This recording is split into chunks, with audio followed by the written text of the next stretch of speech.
ಕರ್ನಾಟಕ ರಾಜ್ಯ ಬಲಗೈ ಸಮುದಾಯಗಳ ಒಕ್ಕೂಟದ ವತಿಯಿಂದ ಒಳಮೀಸಲಾತಿ ವಿಷಯದ ಕುರಿತು ಮಹತ್ವದ ಒಂದು ದಿನದ ಕಾರ್ಯಾಗಾರ ಆಯೋಜಿಸಲಾಯಿತು. ಈ ಕಾರ್ಯಾಗಾರದಲ್ಲಿ ನಾಗಮೋಹನ್ ದಾಸ್ ಆಯೋಗ ನೀಡಿರುವ ವರದಿ ಹಿನ್ನೆಲೆಗಳಲ್ಲಿ ಬಲಗೈ ಸಮುದಾಯಕ್ಕೆ ಆಗುತ್ತಿರುವ ಅನ್ಯಾಯಗಳ ಬಗ್ಗೆ ವಿಶ್ಲೇಷಣೆ ಹಾಗೂ ಚರ್ಚೆಗಳು ನಡೆಯಿತು. ಸಮಾಜದ ಹಿತಾಸಕ್ತಿಯನ್ನು ಗಮನದಲ್ಲಿಟ್ಟುಕೊಂಡು ವಿವಿಧ ಮುಖಂಡರು, ಹೋರಾಟಗಾರರು ಹಾಗೂ ತಜ್ಞರು ತಮ್ಮ ಅಭಿಪ್ರಾಯಗಳನ್ನು ಹಂಚಿಕೊಂಡರು. ಒಳಮೀಸಲಾತಿ ವ್ಯವಸ್ಥೆಯ ಸಮನ್ವಯತೆ ಹಾಗೂ ಸಮಾನ ನ್ಯಾಯದ ಕುರಿತಾಗಿ ಮಹತ್ವದ ವಿಚಾರಗಳು ಹೊರಬಂದವು.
ಕೃತಜ್ಞತೆಗಳನ್ನು ಸಲ್ಲಿಸಬೇಕು.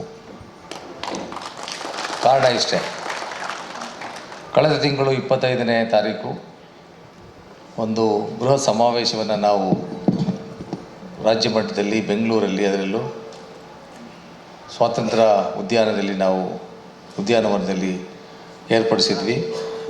ಬಹುದೊಡ್ಡ ಸಂಖ್ಯೆಯಲ್ಲಿ ನಮ್ಮ ಸಮುದಾಯದ ಜನ ಆಗಮಿಸಿ ಭಾಗವಹಿಸಿದರು. ಒಬ್ಬೊಬ್ಬರು ಒಂದೊಂದು ಅಂದಾಜನ್ನು ಹೇಳಿದ್ದಾರೆ. ಬಹಳಷ್ಟು ಜನ,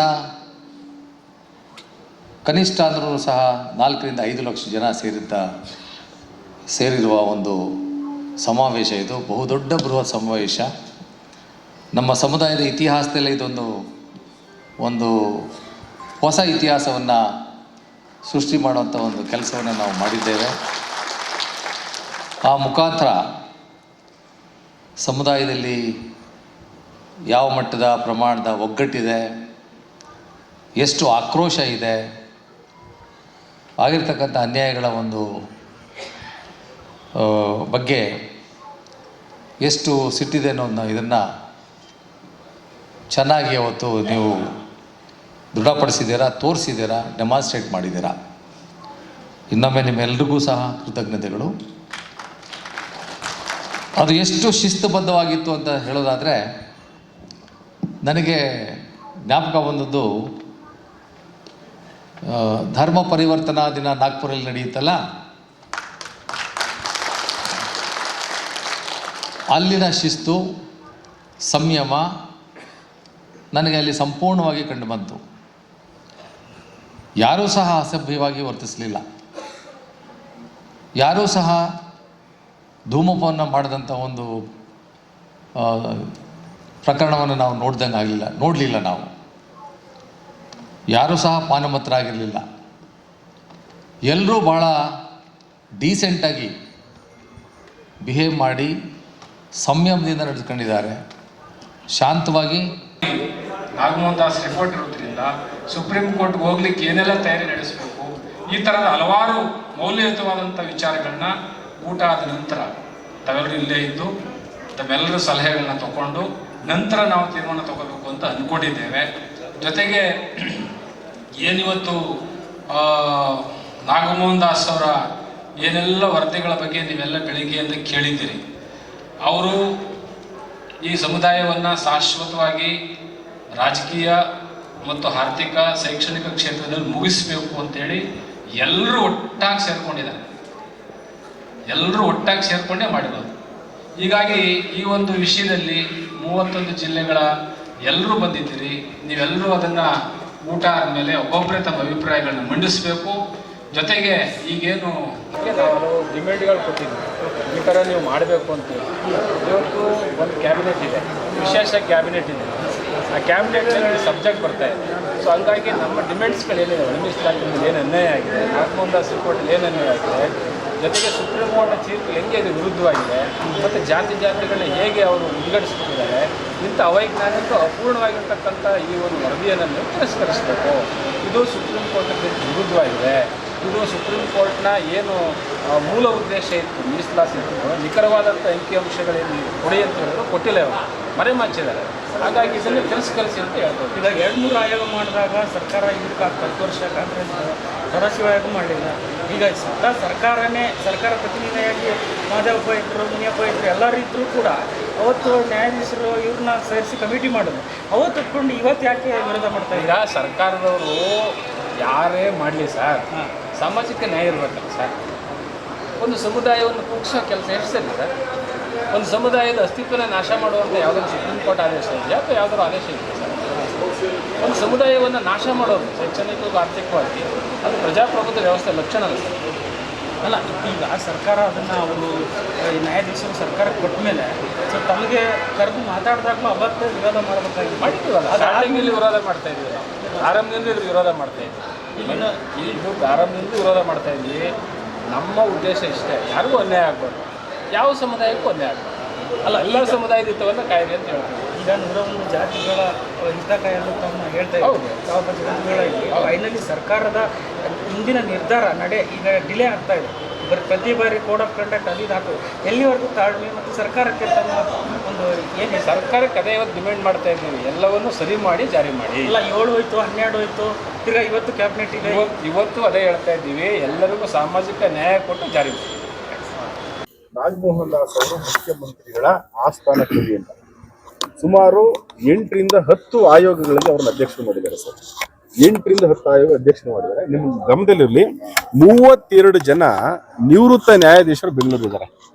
32 ಜನ ನಿವೃತ್ತ ನ್ಯಾಯಾಧೀಶರು ಬೆಂಗಳೂರಿದ್ದಾರೆ. ಯಾಕೆ ಇವರೊಬ್ಬರು ನ್ಯಾಯಾಧೀಶರನ್ನೇ ನೀವು 7-8 ಆಯೋಗಗಳಿಗೆ ಅಧ್ಯಕ್ಷರು ಮಾಡ್ತೀರಿ? ಏನಿದ್ರ ಉದ್ದೇಶ?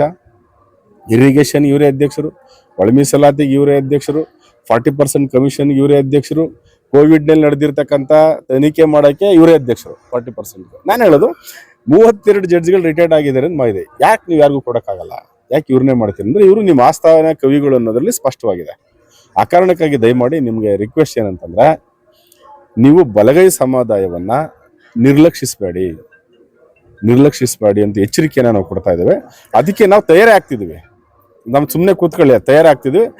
ಇನ್ನೊಂದು ಭಾಳ ಸ್ಪಷ್ಟವಾಗಿ, ರಕ್ತಪಾತ ಆದರೂ ಸರಿನೇ ನಾವು ಒಳ ಮೀಸಲಾತಿಯನ್ನು ಜಾರಿಯಾಗಿ ಬಿಡಲ್ಲ, ಯಾವುದೇ ಕಾರಣಕ್ಕೂ ಬಿಡಲ್ಲ. ಒಳ ಮೀಸಲಾತಿ ಜಾರಿ ಹಾಕಿ ನಾವು ಬಿಡೋದೇ ಇಲ್ಲ.